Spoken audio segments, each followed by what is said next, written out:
Hello friends and welcome to, well actually there's no number on this Ed Talks because it's probably going to be the last one for a little while. Summer's coming up and yeah. Anyways, Ed Talks. Let's get to it.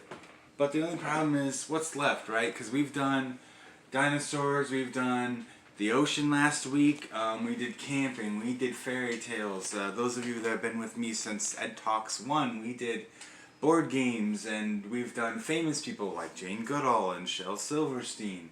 We've even explored with pirates and talked about Walt Disney and there's so much more we could do, but with the last one I thought we would just be easy and just talk about something some of my friends might know a little bit. So I've got something special for me and a lot of friends at home. Pets. I have pets. There's a dog right there. Yeah. And his name is Khan, and there's a turtle that we'll get to see in a little bit. But for now, these are my pets, the dog you just saw, Khan, and a little turtle named Shelley, which we will go over to her in just a minute. So, who is Khan? Khan is my wife and I's dog. He is 7 years old and he's a precious little baby. He has brindle coat, like you can see here.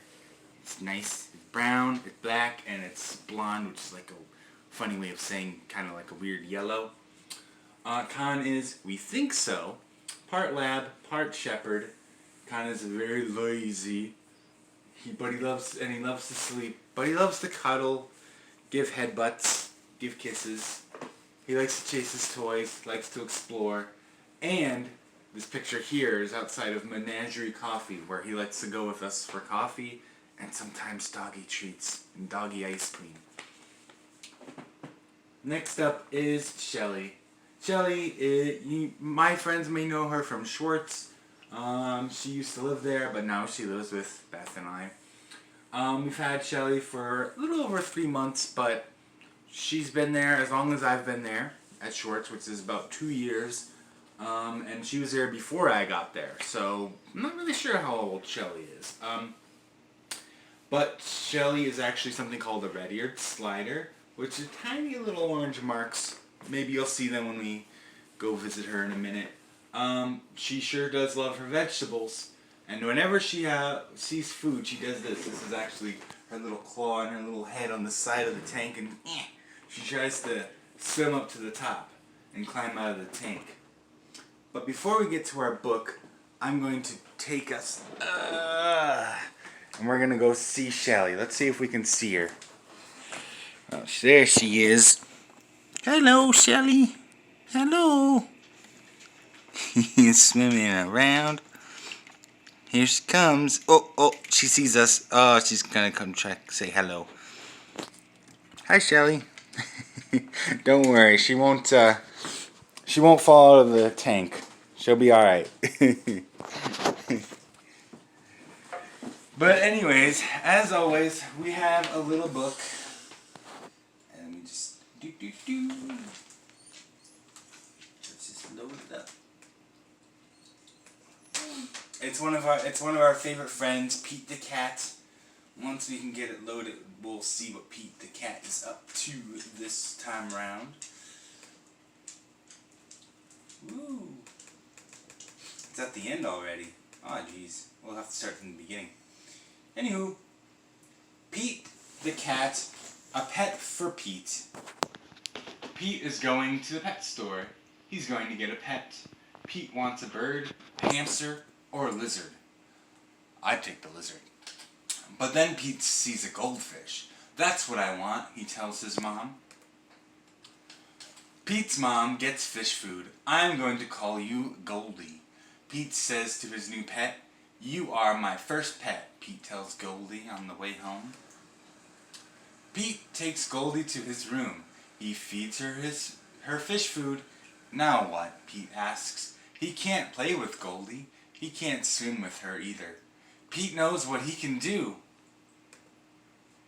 Pete paints a picture of Goldie. He paints 4 fins and an orange tail. "What a pretty painting," says Pete's mom.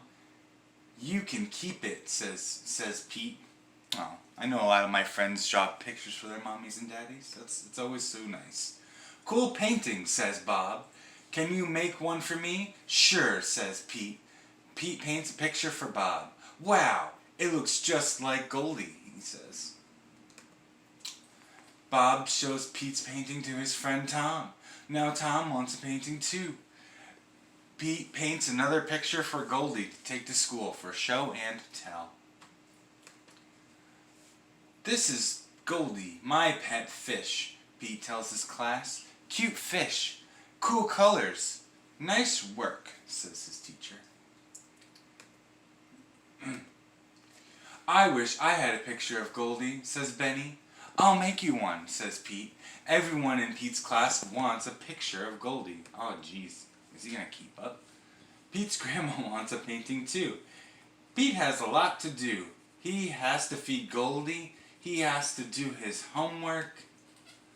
Pete paints and paints. He makes paintings for everyone on his list. At last Pete is done. He worked hard, and there is no paint left. Pete's paintings are a big hit. Pete is happy to be done, but Pete is not done. Now everyone in town wants a painting of Goldie. Oh, jeez. Pete gets more paint. I don't know what to do, he says to his mom. I wish I could paint pictures for everyone, but I don't have time. Pete's mom has an idea. She tells it to Pete. Great idea, says Pete. Pete gets right to it. This time he works outside and makes a huge painting. You actually see a lot of those in Philadelphia or in New Jersey for my Jersey friends. These like murals, like if you go over the Ben Franklin Bridge, you see that big American flag on the side of the building there. Honk honk, beep beep, here comes Pete. He has made one painting of Goldie for everyone in town to enjoy. What a great day. When Pete gets home, he tells the real Goldie all about it. Alright, and that's Pete the cat and his wonderful fish Goldie. So, before we go, what pets do other friends have? I mean, I showed you my pet, my doggy Con, turtle Shelley. Do friends have pets? What are their names? If you don't have a pet, what's something special to you? Maybe a stuffy, maybe your favorite toy, maybe even your favorite place that you like to go. What do you help to take care of? Have a think about it, and yeah. Thanks for coming, my friends. This is, like I said, probably the last Ed Talks we're gonna have for a while. But until then, I'll see you next time. Bye.